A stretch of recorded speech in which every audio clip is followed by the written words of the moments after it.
There's a cliff in Slovenia, rising 130 meters above a glacial lake. Sheer white limestone carved by ice ages, so steep that birds circle below you when you stand at its edge. And on top of that cliff, perched like a crown, like a sentinel, like something that shouldn't be possible, sits a castle. Bled Castle, the oldest documented castle in Slovenia, first mentioned in a deed dated May 22nd, 1011. Over 1,000 years of continuous occupation. A millennium of watching the lake below, the mountains beyond, the clouds that sometimes rise from the water and surround the walls like a second moat. Stand at the castle ramparts on a foggy morning, and you'll understand why they call it a castle above the clouds. The fog rolls in from Lake Bled. Thick, white, absolute. It swallows the valley, erases the village, consumes the forest, until all that remains is the castle, floating, suspended in whiteness, disconnected from the earth below. The only sounds are the bells from the island church, Bled Island, sitting in the middle of the lake, crowned by the Church of the Assumption. The bells echo through the fog, muffled, distant, as if coming from another world entirely. This is how pilgrims must have experienced Bled for centuries, emerging from the forest, seeing the lake for the first time, that impossible emerald green, that water so clear you can see 20 meters down, seeing the island with its church, and above it all, impossibly high, the castle watching from its cliff. Slovenia's greatest poet, Franz Prešeren, wrote, "The land of Carniola has no finer place than this, its surroundings the image of paradise." He wasn't exaggerating. This place has a quality that transcends normal geography. That makes even skeptics wonder if there's something special here, something that drew humans to build fortifications on this particular cliff, to maintain them for 1,000 years, to create a place where beauty and defense merge so perfectly you can't imagine one without the other. But Bled Castle isn't just beautiful, it's strategic, positioned exactly where it needs to be to control the valley, to watch the mountain passes, to dominate the region, to serve as both spiritual center and military stronghold. For the next 2 hours, I'll take you through a millennium of history. We'll explore how a German emperor gave this land to a bishop as thanks for political support, how the castle grew from a single Romanesque tower into the complex fortress we see today, how it witnessed the rise and fall of empires, Holy Roman, Habsburg, Napoleonic, Nazi, Communist, and finally independent Slovenia. We'll meet the bishops who rarely visited but ruled from afar, the Knights of Bled who managed the estate and terrorized the peasants, the earthquake that destroyed the Gothic chapel and forced Baroque reconstruction, the Habsburgs who owned it for 6 centuries, Napoleon who briefly made it state property, the Nazis who turned it into military headquarters, the fire that nearly destroyed it after World War II, and we'll explore the legends, the sunken bell in Lake Bled that supposedly rings when someone makes a wish, the white lady who walks the castle corridors searching for something she lost centuries ago, the curse on anyone who removes stones from the castle walls, but mostly, we'll explore a place that has somehow maintained its magic, that has survived 1,000 years without losing its essential character. That remains, even now, exactly what it was always meant to be. A castle above the clouds, watching over one of the most beautiful lakes in the world. The castle stands waiting. The fog will lift, the clouds will part, and the view, that breathtaking, world-famous view of lake and island and mountains, will emerge. But the magic remains. Always. In every season. In every light. In every moment when visitors stand at those ramparts and understand why humans built here, why they've maintained this castle for a millennium, why they always will. Let's ascend to the castle above the clouds, to paradise preserved in stone. Chapter 1. The Gift of an Emperor, 1004 to 1011. April 10th, 1004. Emperor Henry II of the Holy Roman Empire sits in his court, surrounded by advisors, considering the political necessities that dominate every decision a medieval emperor makes. Henry II is not yet 40 years old. He became King of Germany in 1002 after the death of his cousin Otto III. Now he's consolidating power, securing alliances, ensuring that the vast, fractured territories of the Holy Roman Empire remain under his control. One of his most valuable allies is Bishop Albuin I of Brixen, a powerful ecclesiastical figure, a man who controls territory and commands loyalty, someone whose support Henry needs to maintain German influence in northern Italy and the Alpine regions. And Henry believes in rewarding loyalty, generously, publicly, in ways that demonstrate to other potential allies that supporting the emperor pays dividends. So he makes a decision, a gift, a transfer of property that will echo for the next millennium. He grants the estate of Bled in the region of Carniola, in what is now Slovenia, to Bishop Albuin of Brixen, the entire property, the land, the forests, the villages, whatever structures exist there, and the right to build more.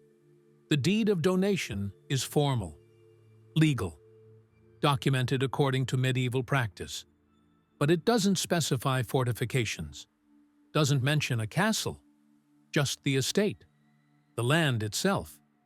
But both men understand what this grant really means.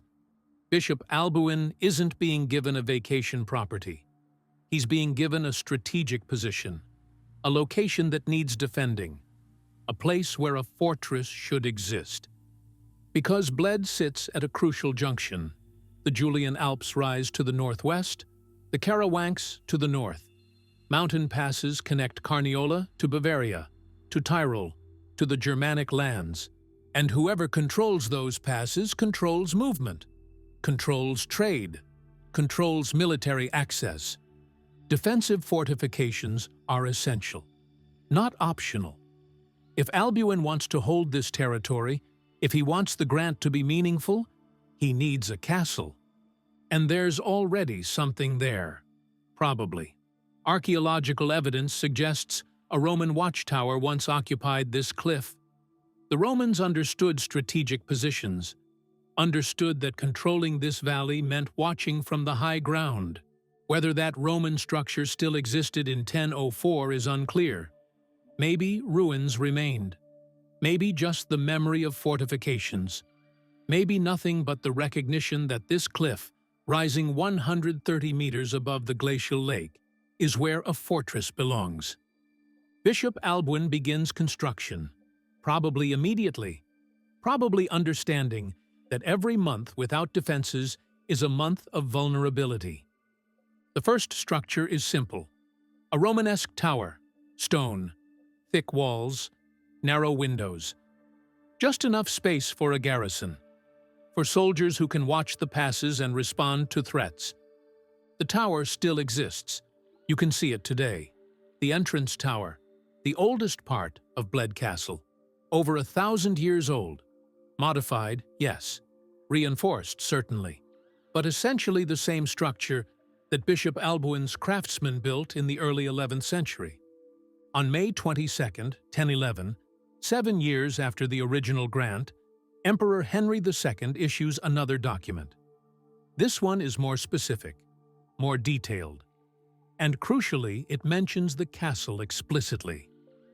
Castellum Veldes, Castle Veldes, the German name for Bled. This is the first written record of Bled Castle, the document that makes it, officially, the oldest documented castle in Slovenia. The proof that by 1011, fortifications existed. that the tower was complete, that Bled had transformed from an undefended estate into a proper fortress. Why the 7-year gap between donation and documented castle? Construction time, probably. Medieval building was slow. Quarrying stone, transporting it up a 130-meter cliff, constructing walls thick enough to withstand siege. This takes years, not months. Or maybe the 1011 document isn't recording the castle's completion, but just acknowledging what everyone already knew, that Bled had a fortress, that the strategic position Emperor Henry gifted to Bishop Albuin had been properly fortified. Either way, by 1011, Bled Castle exists, documented, official, real, and Bishop Albuin now controls one of the most strategic positions in Carniola. A fortress overlooking the valley, watching the passes, capable of defending against raiders from the east, from the south, from anywhere threats might emerge. But here's what's interesting. Bishop Albuin doesn't live here, neither do his successors. The bishops of Brixen rarely visit Bled. Maybe once, maybe never. Their residence is in Brixen, Bressanone in modern Italy, hundreds of kilometers away. 6 days' journey on horseback through dangerous mountain terrain. So who manages the castle? Who actually lives here? Who defends it? The ministeriales, the Knights of Bled, vassals who serve the bishop but operate with considerable independence. They're the ones who occupy the tower, who maintain the garrison, who administer justice, who collect taxes from the peasants working the Bled estate. This creates an interesting dynamic. The legal owner, the bishop, is absent. The actual power, the knights, is present. And that imbalance will shape Bled's history for the next several centuries. Because absent lords and present enforcers create opportunities for abuse, for corruption, for local powers to exceed their authority because there's no one present to check them. The Knights of Bled become powerful, rich, independent. They answer to the bishop theoretically, but practically, they answer to no one. They rule Bled as their personal domain. And the peasants who work the land learn quickly that appealing to distant bishops is pointless. This is medieval feudalism at its most naked. Lords who rarely visit, knights who abuse their authority, peasants who have no recourse, and a castle, beautiful, strategic, perched above that emerald lake, that represents not protection but power, not safety but domination. And that dynamic will continue for centuries, through changes in ownership, through wars and sieges, through the rise and fall of empires. Because Bled Castle, despite its beauty, despite its location in what looks like paradise, is still fundamentally about control, about power, about whoever controls this cliff, controls the valley below. That's the truth Emperor Henry II understood when he granted this estate to Bishop Albuin. That's the truth that motivated the construction of the Romanesque tower. That's the truth that will define Bled Castle for the next millennium. Beauty and power, paradise and control. A fortress above the clouds that watches everything below. The castle is built. The millennium begins. And Bled will never be quite the same. Chapter 2. The Knights of Bled and Feudal Power, 1278 to 1511. Rudolf I of Habsburg defeats King Ottokar II of Bohemia at the Battle on the Marchfeld. It's one of the largest cavalry battles of the medieval period. Ottokar dies. The House of Habsburg inherits his territories, including Carniola, including Bled. For the next 6 centuries, until 1918, Bled Castle will remain under Habsburg control, nominally, legally, on paper. But the bishops of Brixen still hold title, still collect revenues, still appoint the administrators who actually run the estate. and those administrators become the real power at Bled. In 1371, the bishops make a decision that will shape the next 2 centuries. They abandon direct administration. Stop sending their own officials to manage the estate. Instead, they lease it to local nobility. The first lessee is Conrad von Kraie, a knight, a member of the lower nobility who sees opportunity in Bled, who understands that controlling this estate means controlling wealth, power, status. The Kraie family holds the lease for nearly 200 years, generation after generation, from 1371 until the mid-1500s. Longer than many royal dynasties, longer than most nations survive. And during those 2 centuries, they establish what Bled Castle becomes: a feudal power base, a place where local lords extract maximum value from the peasants who work the land, where justice means whatever the knight says it means, where appeals to distant bishops are pointless because the bishops don't care. They just want their lease payments. The peasants of Bled work the land, grow crops, tend livestock, harvest timber from the forests, and they give most of it away to the Kraie family, to the castle that watches from its cliff. Soccage, the labor obligation that binds peasants to lords, means weeks of unpaid work every year.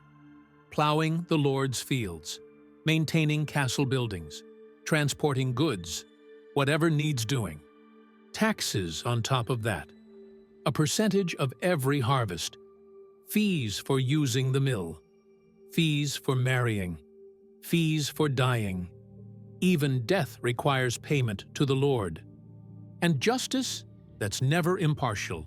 The Kraie family serves as judges, decides disputes, imposes punishments. The conflict of interest is obvious but irrelevant. Who's going to challenge them? The bishops in Brixen, who rarely visit? The distant Habsburgs, who have entire empires to manage? No one. Which means the Kraie family operates with impunity. The castle expands during this period. New towers are built. Walls are strengthened. A drawbridge is installed over a moat. Though that moat is now filled in, the historical accounts confirm it existed. The fortification system becomes more sophisticated. Because threats continue. Not from the Habsburgs or the bishops, they're satisfied as long as lease payments arrive, but from the Ottomans, from raiding parties that sweep through the Balkans, from the general violence that defines late medieval Europe. And the Kraie family understands that a stronger castle means a more defensible position, means their power is more secure, means they can extract more from the peasants, who have no choice but to accept the Kraie's protection even when that protection is secondary to exploitation. In 1515, the peasants rebel, not just at Bled, across Slovenia, the Slovenian Peasant Revolt, one of many peasant uprisings that sweep Europe in the early 16th century. Sparked by excessive taxation, by abuse from feudal lords, by the feeling that the system has become unbearable. Some Bled farmers join, rise up, demand relief from soccage obligations, from excessive fees, from the crushing weight of feudal extraction. They fail. The revolt is crushed. Brutally. Professional soldiers kill thousands. The survivors are punished harshly, publicly, as examples. And the Kraie family continues exactly as before, because rebellions don't change systems. They just remind everyone why those systems have armies. But then comes March 26, 1511, an event that will reshape Bled Castle far more effectively than any peasant revolt. An earthquake. The Adrija earthquake, magnitude estimated at 6.9. The epicenter is in western Slovenia, but the destruction radiates across the region. Bled Castle is severely damaged. Not destroyed. The Romanesque tower survives, because Romanesque architecture is built to last. But other sections crack. Walls shift. The Gothic chapel suffers structural damage. Parts of the fortifications collapse. The residents flee, terrified that the entire cliff might collapse, that the castle might slide down the limestone face into the lake. The fear is legitimate. The shaking has destabilized the rock. Everyone can feel aftershocks, can hear stone grinding against stone. For weeks, the castle stands empty, abandoned, a ruin perched above the lake. And this creates an opportunity, a turning point, because now the Cry family, or whoever takes over after them, will have to rebuild, extensively, expensively. The reconstruction takes decades, more than 60 years according to contemporary accounts, partially because medieval construction is slow, partially because funding is difficult. The bishops don't want to pay, and the lessees can only extract so much from peasants who are already overtaxed. But eventually, the work is completed, and the castle that emerges is different, more Baroque, more Renaissance. The Gothic chapel is rebuilt with new frescoes. The residential quarters are improved. The military fortifications are modernized. This is the castle that starts to look like what tourists see today. The medieval fortress transformed by Renaissance tastes. The defensive installation becoming something approaching a residence. And ownership changes. In 1561, Baron Herbard Auersperg takes control. A famous fighter against the Ottomans, a committed Protestant, which matters because the Reformation is sweeping Europe, and religious affiliation determines political alliances. Auersperg hosts Primož Trubar at Bled Castle in June 1561. Trubar is the father of Slovenian Protestantism, the author of the first book printed in Slovenian, Catechismus and Abecedarium, published in 1550. A reformer whose work will shape Slovenian culture and national identity for centuries.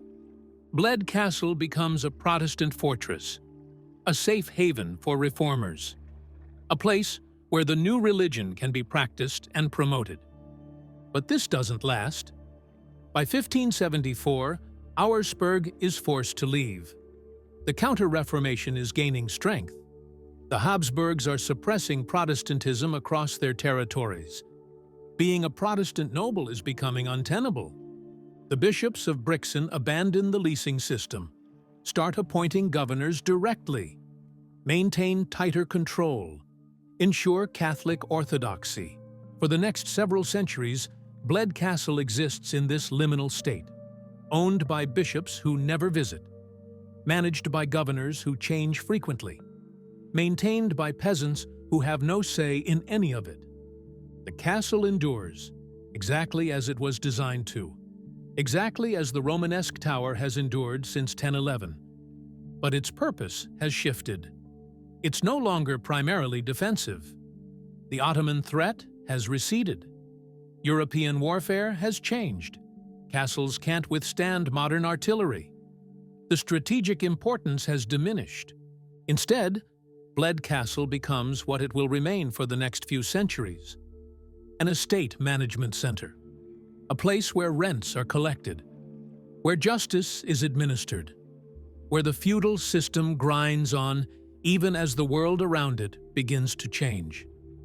The view from the ramparts hasn't changed. The lake still glows that impossible emerald green. The island still sits perfectly centered. The mountains still surround the valley. But the castle's relationship to that paradise has changed. It's no longer just a fortress defending it. It's become the mechanism that extracts value from it. That turns natural beauty into economic profit. That makes sure every resource, timber, fish, crops, human labor, serves the owners in Brixen, who never see what they own. And that dynamic will continue through earthquakes and wars, through political revolutions and social upheaval, through the slow, grinding centuries when empires rise and fall, but the feudal system at Bled remains essentially unchanged. Until finally, inevitably, it all collapses. Chapter 3: The Habsburgs and the End of Feudalism, 1278 to 1918. The Habsburg dynasty controls Bled, nominally, for 640 years. From 1278, when Rudolf I defeats King Ottokar II, until 1918, when the Austro-Hungarian Empire collapses at the end of World War I. 6.5 centuries. Longer than most nations exist. Longer than the United States has been a country. Longer than anyone can truly conceptualize. But control is misleading. Because for most of those 640 years, the Habsburgs don't own Bled, don't administer it, don't visit, don't care about it beyond its contribution to imperial coffers. The bishops of Brixen maintain ownership until 1803, still leasing the estate to local administrators, still collecting revenues, still essentially absent while others extract value from the land. And then comes Napoleon. In 1809, Napoleon's armies sweep through Central Europe, defeating Austrian forces, conquering territories, redrawing the map according to French imperial ambitions. The region of Carniola, including Bled, becomes part of the Illyrian provinces, a French administrative unit, directly controlled by Paris. The bishop's ownership is nullified. Bled becomes state property of the Napoleonic Empire. For 4 years, Bled is French. Sort of. French administrators rarely visit. French laws are imposed but rarely enforced. The local population speaks Slovenian, not French. Nothing fundamentally changes except who theoretically owns the castle. In 1813, Napoleon's empire begins collapsing. The Austrian Empire reclaims its lost territories. Bled returns to Habsburg control, but the bishops don't get it back. The Austrian state keeps it. Bled Castle is now imperial property. And this changes the dynamic, because now the owners care, at least slightly, about what happens here. The castle needs maintenance. Centuries of neglect have taken their toll. Parts of the fortifications are crumbling. The chapel needs repairs. The residential quarters are barely habitable. The Austrian government invests, not lavishly, not transformatively, but enough. Enough to keep the structure from collapsing. Enough to maintain its value as a property. But then comes 1848, revolution across Europe, the springtime of nations, demands for constitutional government, for national self-determination, for an end to feudalism. In the Austrian Empire, Emperor Ferdinand I responds by abolishing serfdom, ending feudal obligations, legally transforming peasants from bound laborers into free citizens with property rights. This is revolutionary, literally. It dismantles a system that's existed for 1,000 years. The peasants of Bled, descendants of people who've been paying soccage and fees since 1011, are suddenly free. But freedom creates new problems, because maintaining a medieval castle requires resources. Labor, money. Under feudalism, that labor was compulsory. After 1848, it needs to be paid for. The Austrian government decides Bled Castle isn't worth the investment, sells it, in 1850, to industrialist Victor Ruord, a private owner, a businessman who sees the castle not as a historical monument, but as an asset that should generate returns. Ruord doesn't live there, uses it as a vacation property occasionally, mostly lets it sit. The castle continues its slow decay. Nature reclaims parts of the fortifications.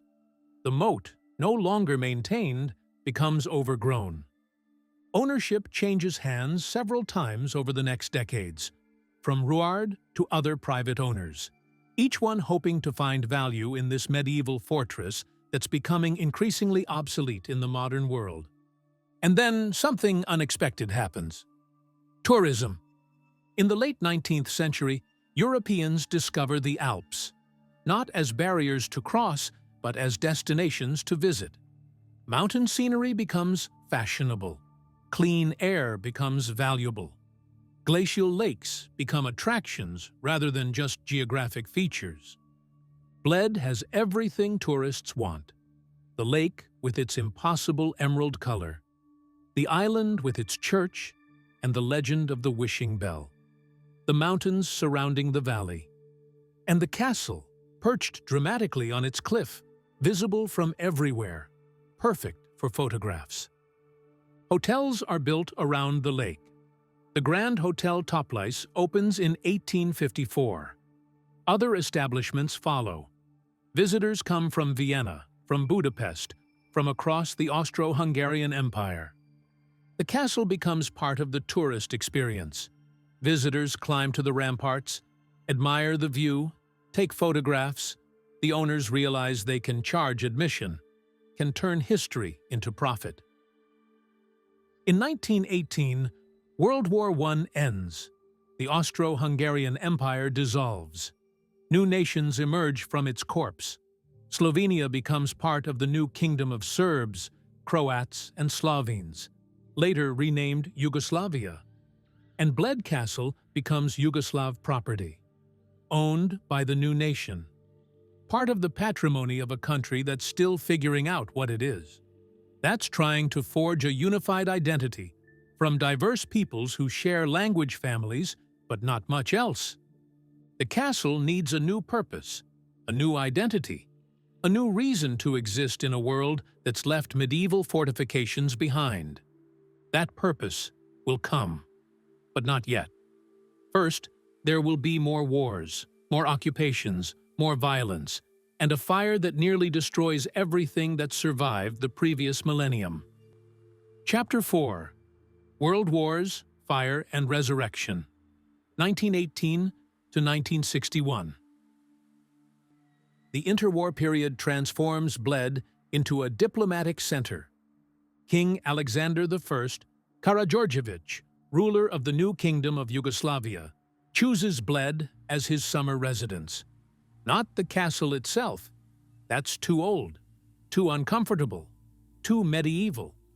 But Villa Bled, a modern residence on the lake shore.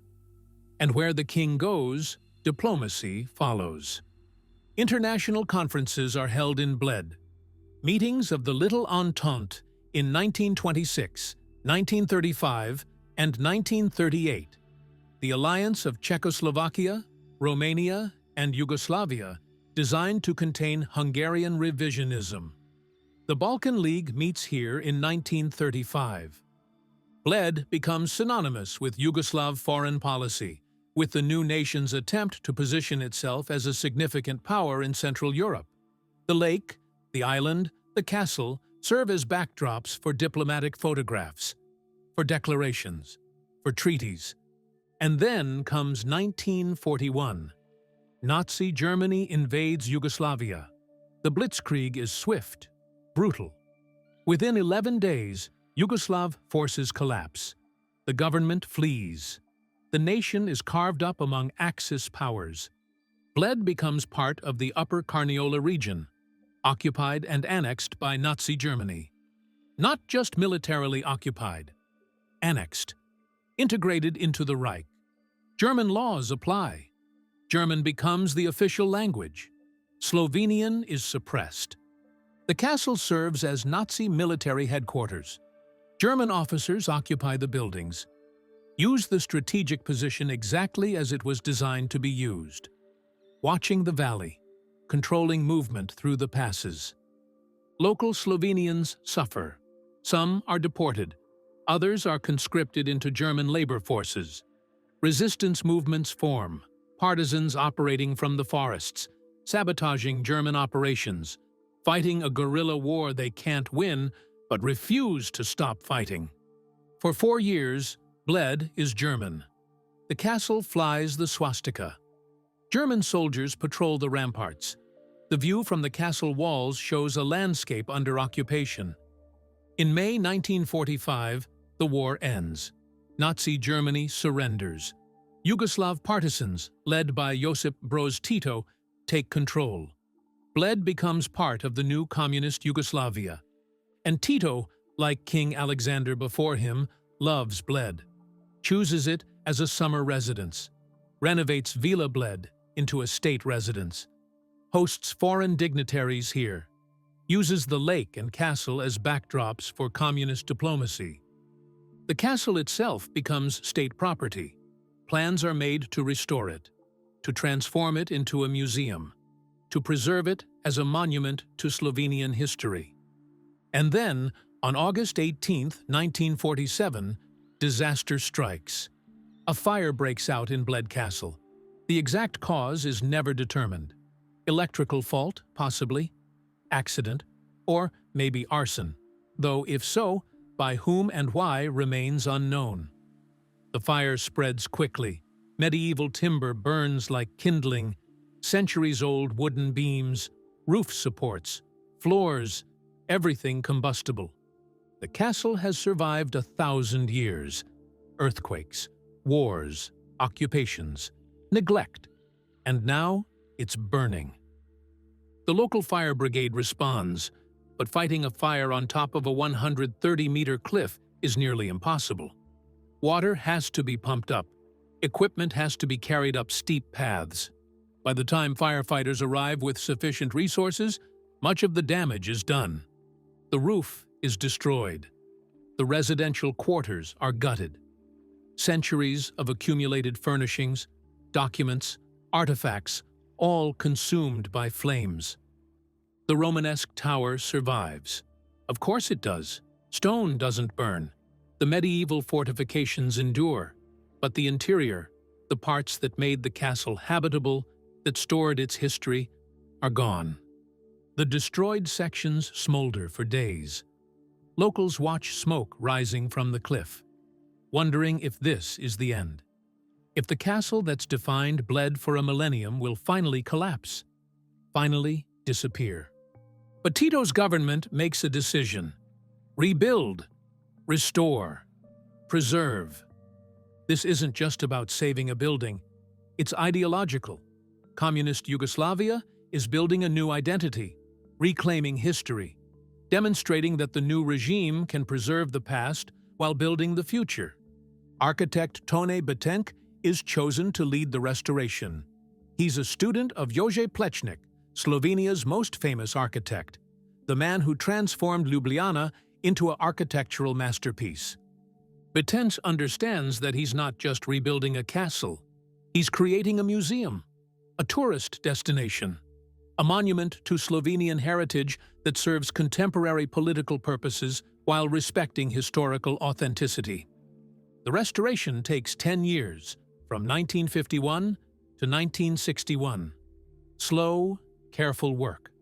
Replacing destroyed roof timbers, rebuilding walls, reconstructing the chapel with its 16th century frescoes, damaged but not destroyed, carefully restored by artists who understand medieval techniques. The work is expensive. Communist Yugoslavia is poor, still recovering from World War II, still building infrastructure, still trying to industrialize. Spending millions on a medieval castle seems extravagant. But Tito insists, and in Tito's Yugoslavia, what Tito wants happens. Resources are allocated. Workers are assigned. The restoration continues, and in 1961, it's complete. Bled Castle reopens as a museum. Not exactly as it was, Betenk has made concessions to modern tourism, but close, respectful. A medieval fortress adapted for 20th century visitors without losing its essential character. The castle is reborn, resurrected from flames and neglect, ready to serve a new purpose for a new era. And tourists come from across Yugoslavia, from Eastern Europe, even from the West, because Tito's Yugoslavia, unlike other communist states, allows relatively free travel. The castle becomes a symbol of Slovenian identity, of Yugoslav heritage, of continuity connecting medieval past to communist present. Tito himself visits occasionally, uses the castle for state functions, for hosting foreign dignitaries who want to see the famous lake, the famous island, the famous castle. The restoration saves Bled Castle, gives it a future when it could have ended, transforms it from decaying monument into living museum. And that museum will survive through the collapse of Yugoslavia, through Slovenian independence, through all the political upheavals of the late 20th and early 21st centuries. Because Bled Castle, as it has for a millennium, endures. Chapter 5. Legends of the Lake. The Sunken Bell and the White Lady. Every place with 1,000 years of history collects legends, stories, folklore that explains the unexplainable, that transforms history into mythology, that gives meaning to landscape and architecture. Bled has its legends, and unlike many tourist destinations where folklore is invented for marketing purposes, Bled's stories are old, authentic, passed down through generations of Slovenians who lived beside this lake and looked up at that castle and tried to understand why this place feels different from everywhere else. The most famous legend is the Wishing Bell. The story goes like this. Centuries ago, the exact date varies depending on who's telling it. A young widow lived at Bled Castle. Her husband had been killed in battle, defending the castle against raiders. His body brought back and buried. She was devastated, heartbroken, unable to accept that he was gone. In her grief, she decided to honor him, to create a memorial that would last forever. She collected all her wealth, gold, silver, jewels, and commissioned a bell, a large, beautiful bell to be placed in the church on Bled Island, a bell that would ring out across the lake, that would ensure her husband's memory lived on through sound that everyone could hear. The bell was cast, the finest craftsmen worked on it, created something magnificent, something worthy of eternal memory. It was loaded onto a boat, to be rowed across the lake to the island. The widow watched from the castle as the boat pushed off, carrying the bell, carrying her hopes, carrying the memorial to the man she loved. And then a storm rose, sudden, violent, the kind of storm that appears without warning on mountain lakes, winds whipping the water into waves, the boat rocking, the rowers struggling to maintain control. The boat capsized. The bell fell into the lake, sank into those emerald waters. The rowers drowned. The widow watched it all from the castle, helpless, her memorial lost, her husband's memory condemned to silence. She was destroyed. This final tragedy, losing the bell, losing the rowers, watching it happen, and being unable to stop it, broke something in her that grief alone hadn't broken. She left Bled, gave all her remaining possessions to the poor, joined a convent in Rome, lived out her days in prayer and penance, trying to find peace that eluded her. When the Pope heard her story, he was moved, commissioned a new bell, had it blessed, sent it to Bled Island with instructions that it be hung in the church and designated as the Wishing Bell. And here's where legend becomes tradition. If you ring the wishing bell 3 times and make a wish, that wish will be granted. But the wish must be sincere, must come from the heart, must be worthy of the widow's love and loss. Tourists do this today, thousands of them, rowing or taking the traditional pletna boats, flat-bottomed boats rowed by local oarsmen, to the island, climbing the 99 steps to the church, pulling the rope that rings the bell 3 times, making their wishes. Does it work? Who knows? But the tradition endures. The bell rings daily, and the legend ensures that the young widow, whose name is lost to history, is remembered centuries after her death. And the sunken bell? According to local stories, it's still down there, in the deepest part of Lake Bled. And on calm, clear nights, if you listen carefully, you can hear it, ringing from beneath the water, the widow's original memorial, still sounding, still commemorating the love that commissioned it. Divers have searched, never found it. But the legend persists, because some stories are too good to require verification, too meaningful to be dismissed as mere folklore. Then there's the White Lady.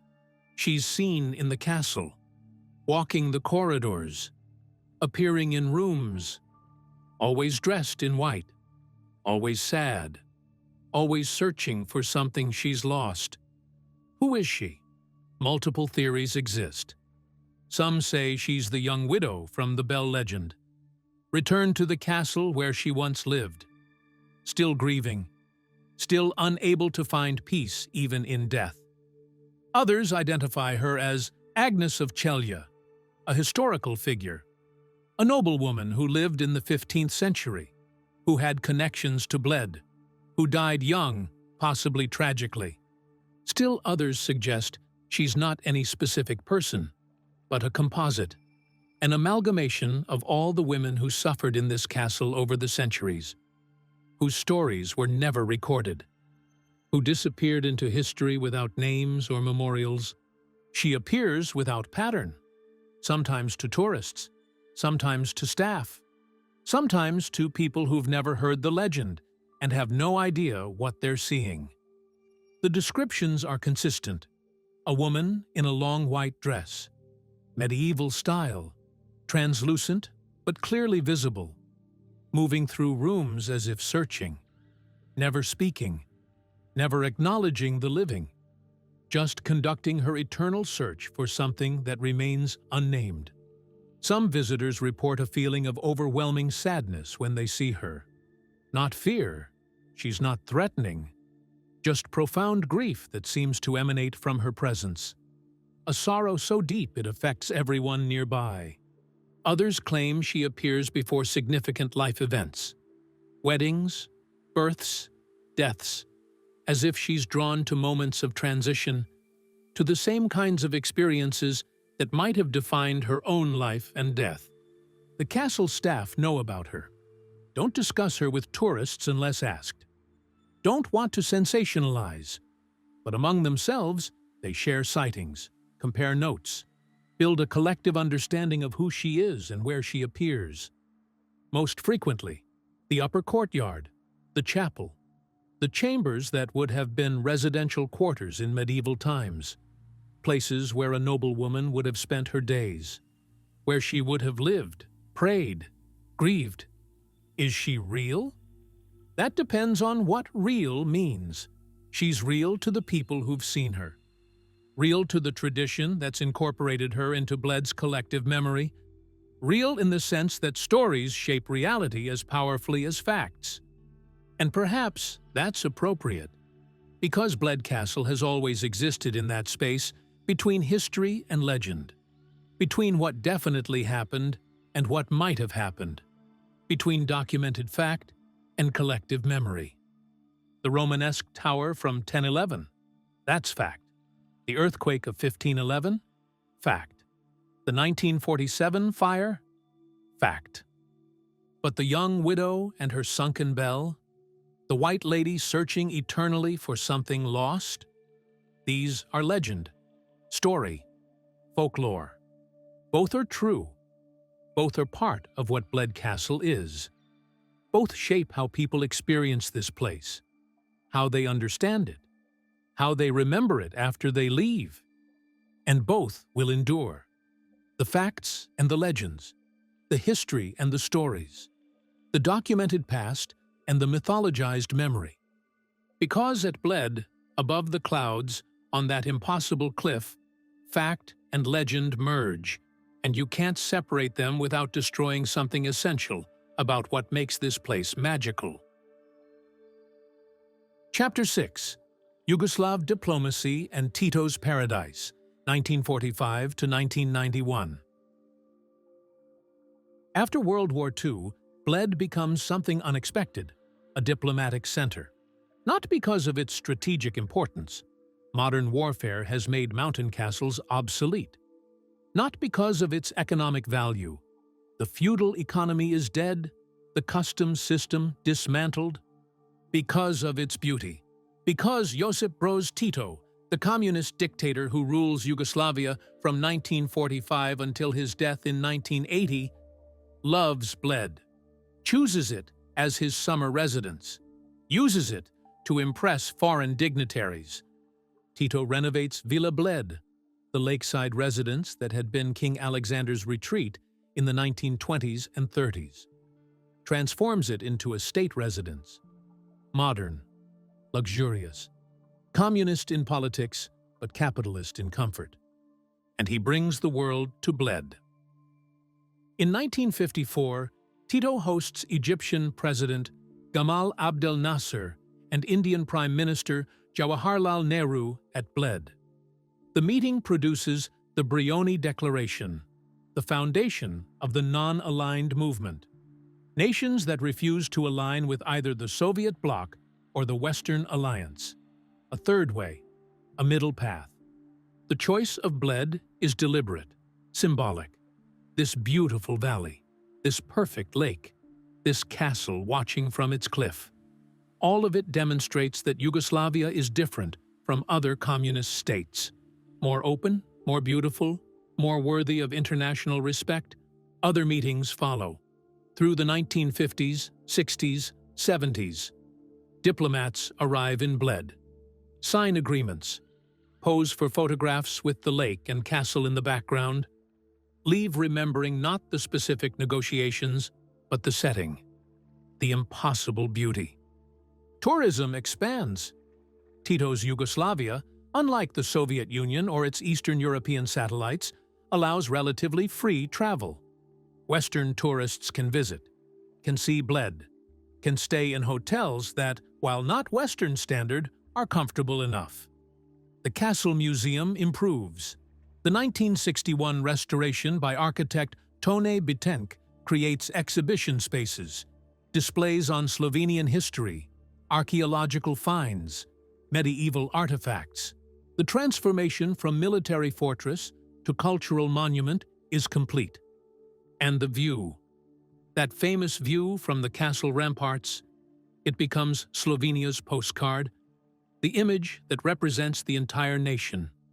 Lake, island, mountains, all framed perfectly from the upper courtyard. Bled's population grows.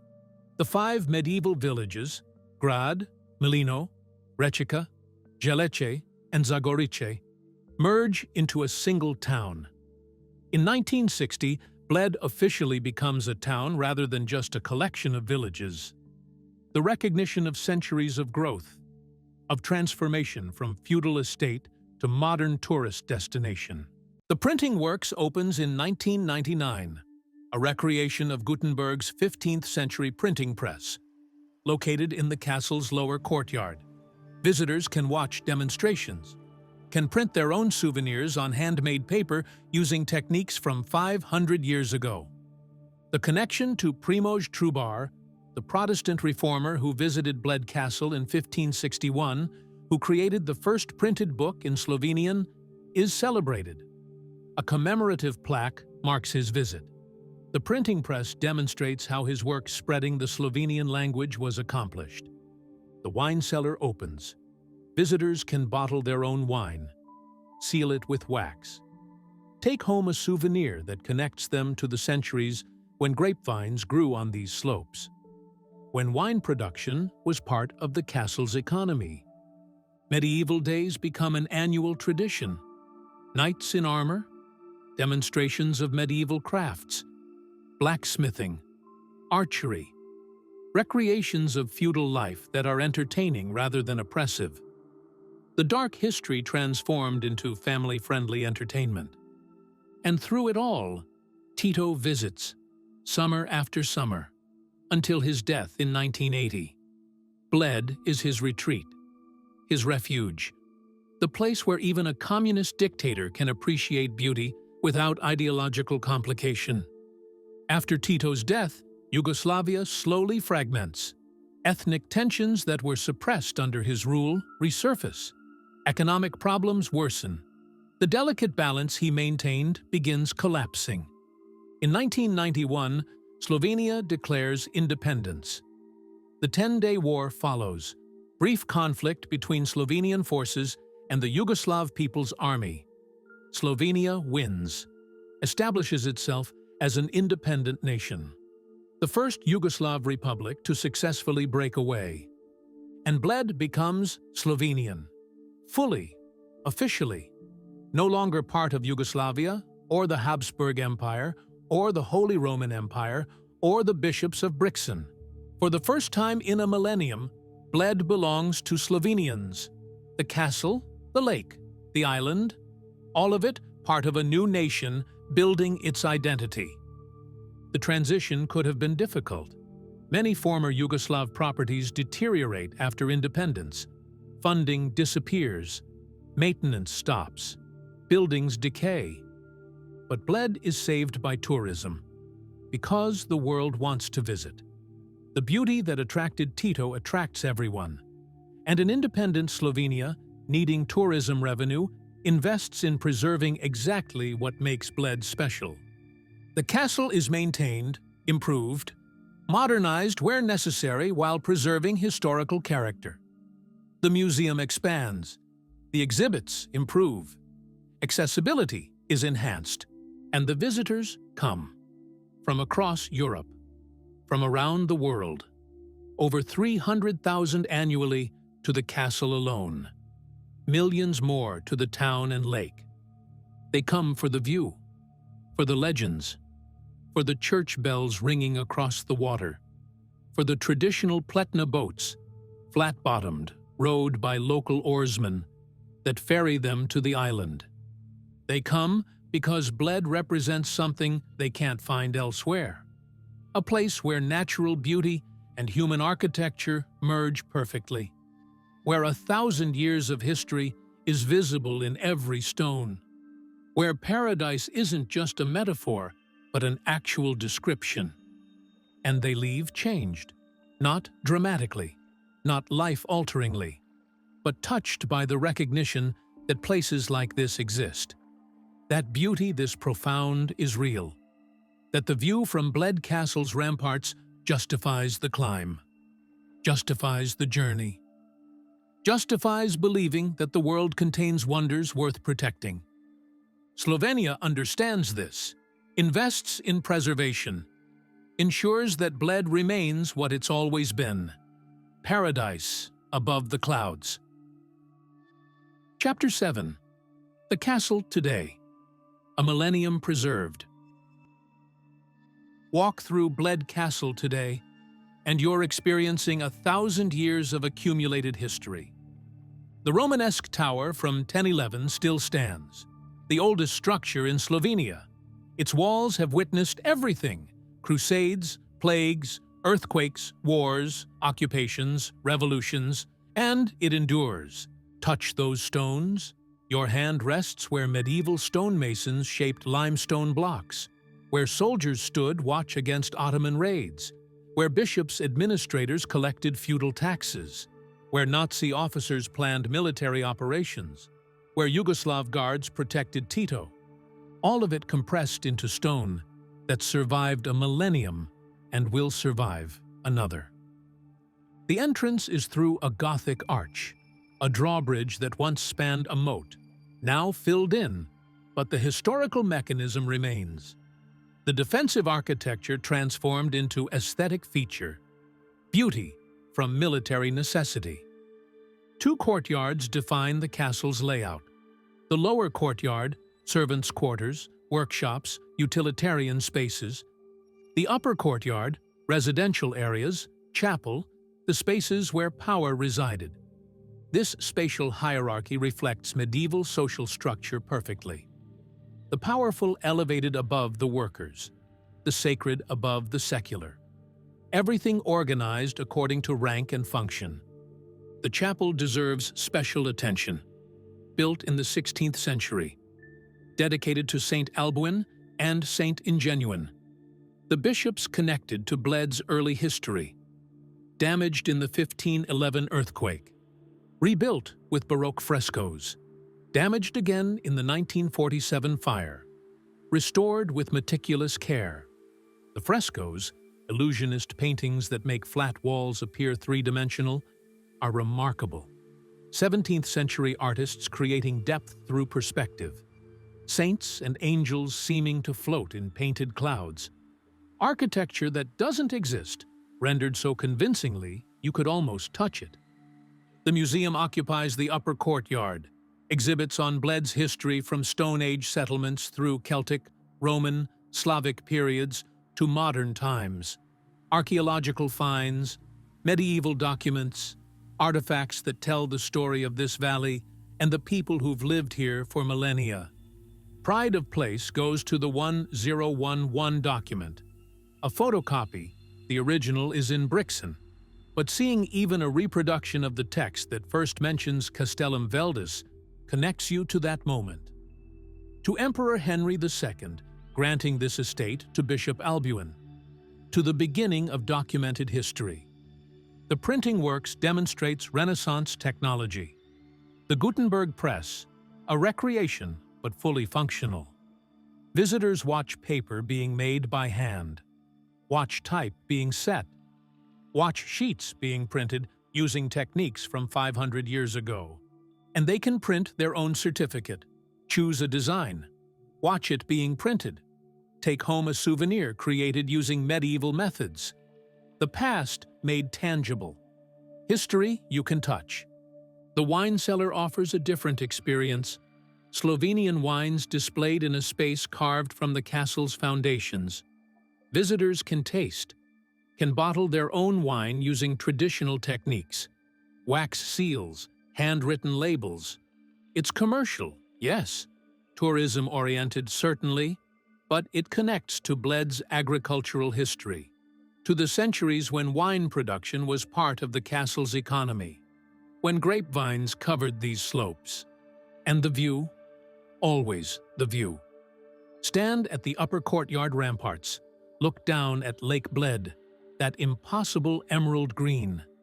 The glacial water so clear you can see 20 meters down, the island perfectly centered, the Church of the Assumption rising from the trees, the Julian Alps surrounding everything, Mount Triglav, Slovenia's highest peak, visible in the distance.